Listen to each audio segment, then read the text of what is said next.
یعنی مدد.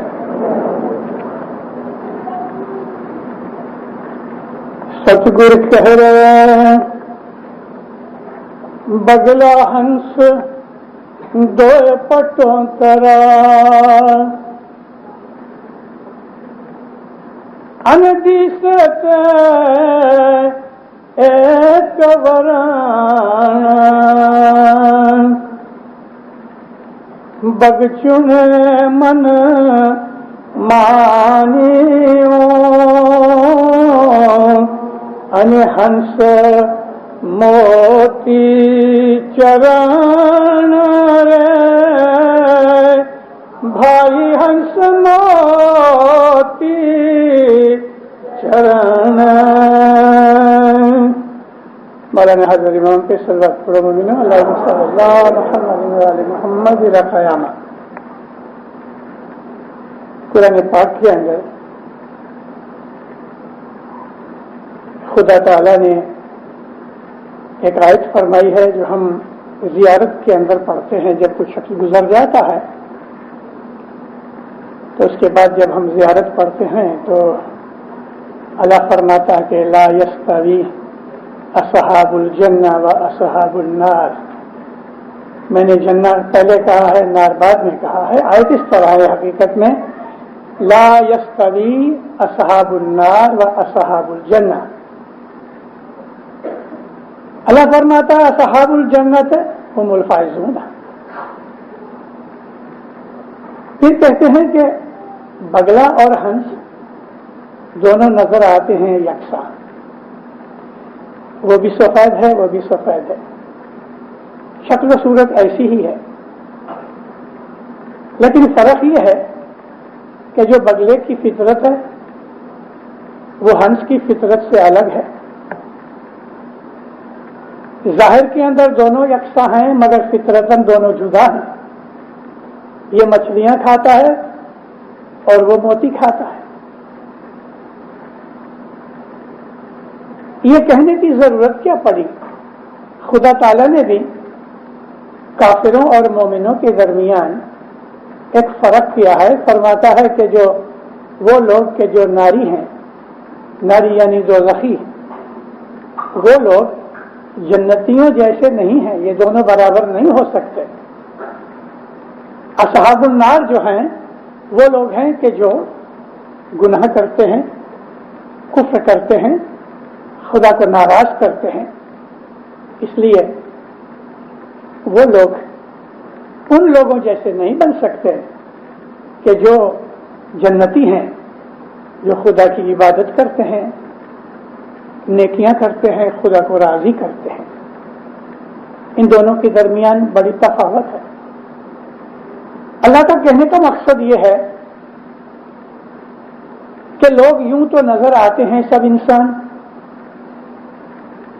سب کی شکلیں انسان جیسی ہیں، مگر فرق ایمان سے ہوتا ہے.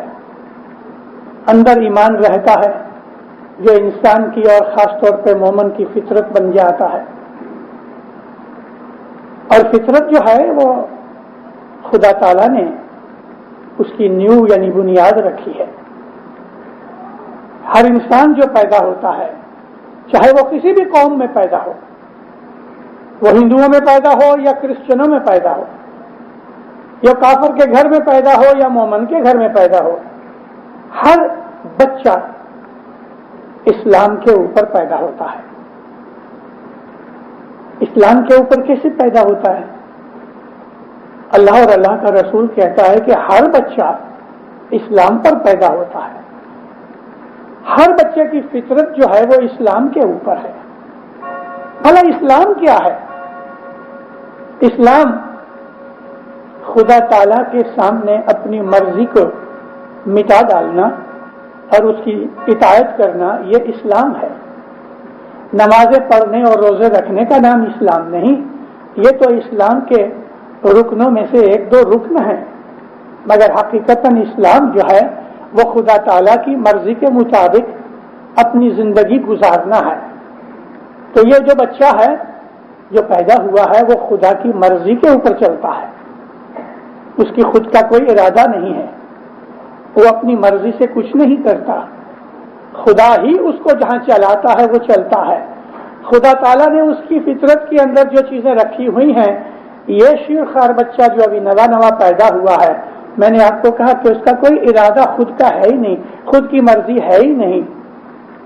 اگر وہ دودھ پیتا ہے تو خدا تعالیٰ نے اس کے لیے یہ انتظام کیا ہے کہ اس کو بھوک لگے اور وہ چلائے اور اس کو دودھ ملے، چاہے وہ شیر مادر ہو چاہے وہ شیر گو ہو، مگر وہ بچہ فطرت پہ چلتا ہے۔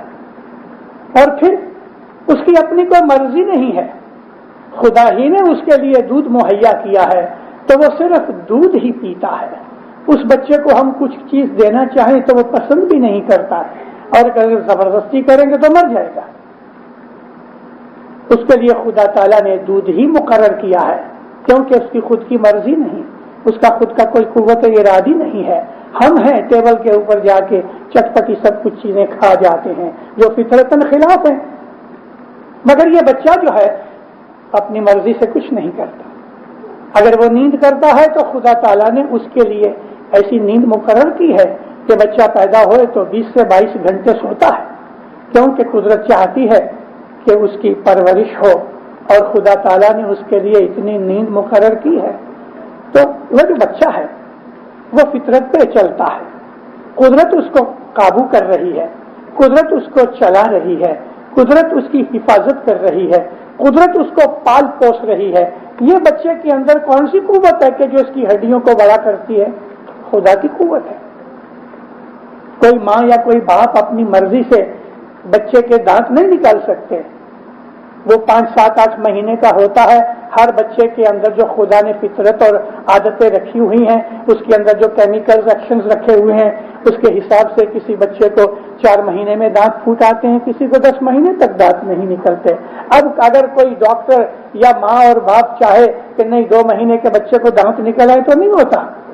اس بچے کی تمام چیزیں قدرت کے قانون کے اوپر چلتی ہیں، اس لیے اللہ تعالیٰ نے فرمایا کہ خدا تعالیٰ کا یہ کریشن، یہ مخلوق خدا تعالیٰ کے فرمان اور خدا کی بنائی ہوئی فطرت کے اوپر عمل کرتا ہے، لہذا بچہ جو ہے وہ اسلام میں پیدا ہوا، بڑا ہو کے پھر ماں باپ اس کو سکھاتے ہیں، تو یہ سکھاتے ہیں کہ شیو جی کے مورتی کے سامنے گھنٹے بجاؤ، تو وہ بچہ بڑا ہو کے گھنٹے بجاتا ہے۔